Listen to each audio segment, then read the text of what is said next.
Hey guys, this is AM Machinist, and I've got my 7 by 14 Chinese mini lathe here. I want to tell you guys about this. Of course, it's really cool to have one of these, and for airgun modding, it is awesome. And of course, it's Chinese, so but it's I'm really happy with this thing. So check out some links in the description, and let's get with it, and I'll tell you about this bad boy. Alright, so I've had this lathe for a while now, and like I said, I'm really happy with it.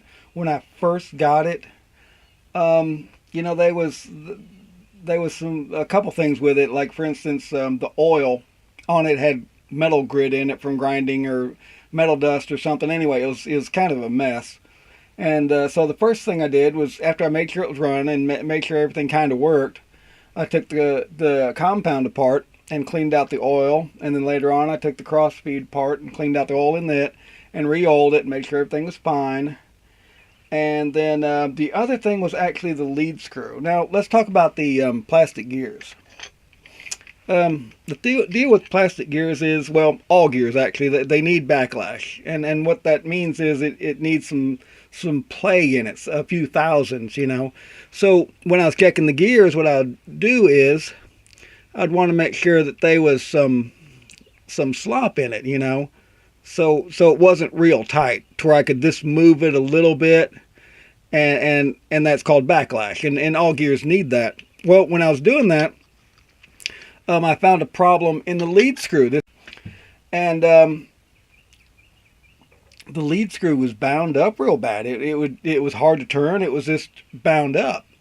So what I did was, on this end, I took it loose, and just kind of left it loose.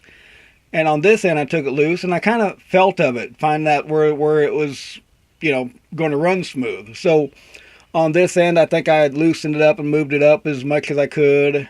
And the other end down here, when I loosened it up, I think I needed like a 20,000th shim in it to move it away from the machine by 20,000ths, and that freed it up, and that made it move all right.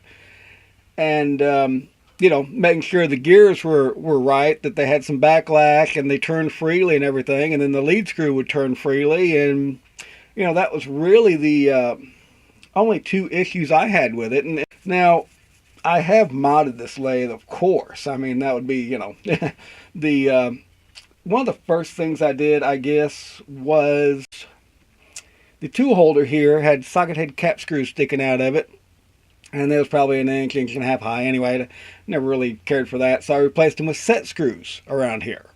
And then I took the screw off the tailstock and put it on my tool holder here, and then took this and put it on the tailstock, to where now I lock the tailstock right there, and then that's my locking mechanism. It just works for me better. I'm kind of putting my hand on this and messing with what I'm doing. I'm leaning on it or whatever, and it just works good for me.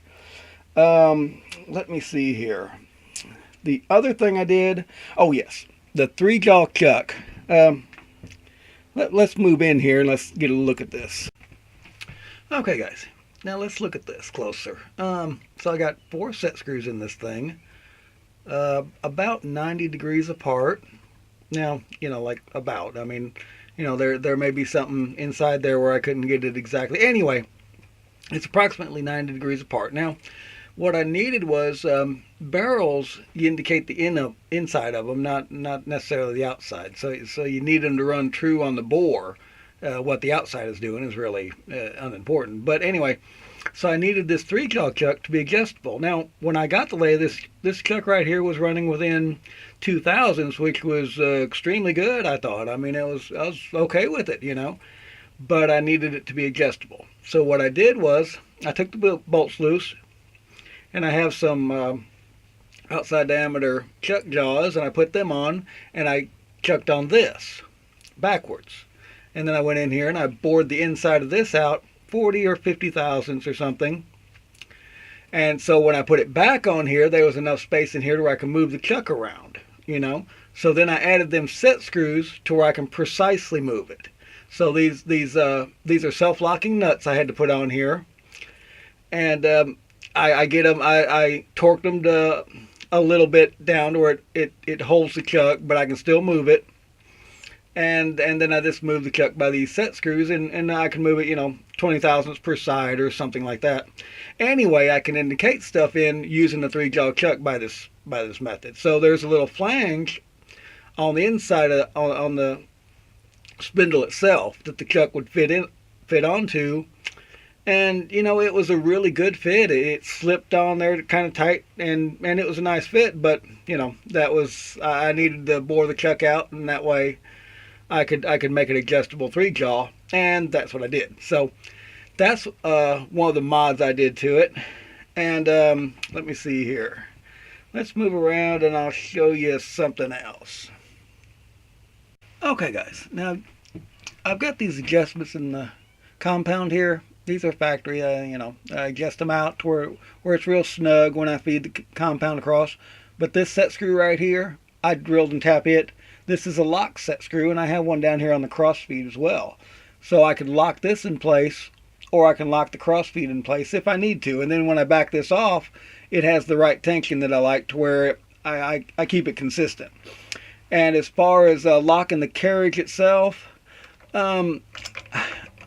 I think I may do that. I generally use the tailstock to lock it in position because I could run the tailstock up there and lock it. And for me, at this, I may do that. I may add a lock to the carriage, but for right now, this is what I did. So I just put a set screw here, put a set screw down here, and that way I can lock this way or I can lock this way depending on what I'm doing. Like right now, it's locked because last operation I wasn't using the compound.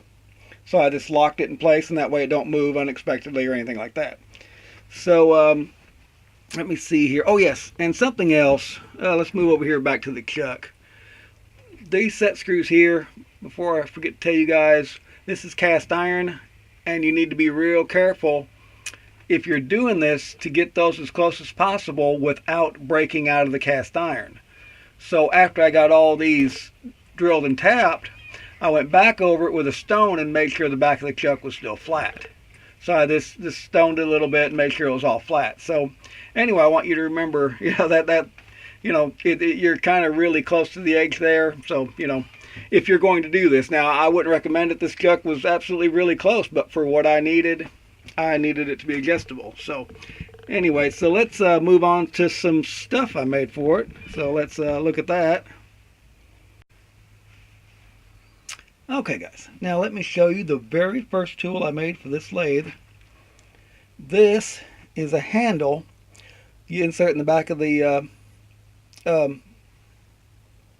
spindle, and you tighten it up, and it expands and grabs the spindle, and then you crank it. Now, the reason is, for gun barrels, I was making what's called a spider. And this I screw onto the back of the lathe or run the gun barrel through it, and I grab it with my jaws in front, and then I grab it with this in the back. So it has these screws to adjust it out, and that's how you do that. Anyway, so the thread in there, I had to thread it, and I threaded on this lathe. So it's I'm thinking it's a M32 by 1.5, and this is obviously a metric. I've got a 16 pitch lead screw, so that's obviously standard. So anyway, there was I had to do some math on that one and figure out what gears to use. So I use this to thread that, so I can crank it and then stop at the end of it. And then of course on metric screws or metric threads, threading with a standard lead screw, you can never engage it. So I had to keep engaged, and how that works is you crank it in until the end of your threads, and then you move it out of the way and crank it in reverse, and the whole time it's engaged, so the carriage moving back as you crank it backwards. So anyway, it just made it easier. So and that's what I did. So that was the very first thing I made here, and this is the second thing. And then I had just been modding and doing cool stuff with it. So there is something else for carbide, if you have some, which I have a little bit, but mostly high-speed steel. But anyway, this is a diamond wheel, and I put this in my chuck. I put a rag on the ways, and I can sharpen carbide with this thing, and it wasn't that expensive, and it's really nice to have. It really does a good job. A green wheel, that's standard for sharpening carbide, and then they're great and everything, but this actually does pretty good. I was surprised at how well it does. And like I said, I put a rag down so I don't get no diamond grit on my ways of my lathe, but I put that in the chuck and spin it, and that really does pretty good on that one. So that's my little lathe here, and like I said, I really like it. That is all right. And for air gun modding, yeah, that makes it real sweet. So and I had to order me a live center, which it come with the dead center here. And let me see, a drill chuck. I had to get one of those. And always getting tooling for it, whether it's high-speed steel, which I think this one has a 3/8, so I get 3/8 high-speed steel. That's the center line. So when I put a 3/8 cutter in this, it's automatically on center with the part. So that's one of the deals with it. So yeah, I like it. All right, thanks for watching, guys.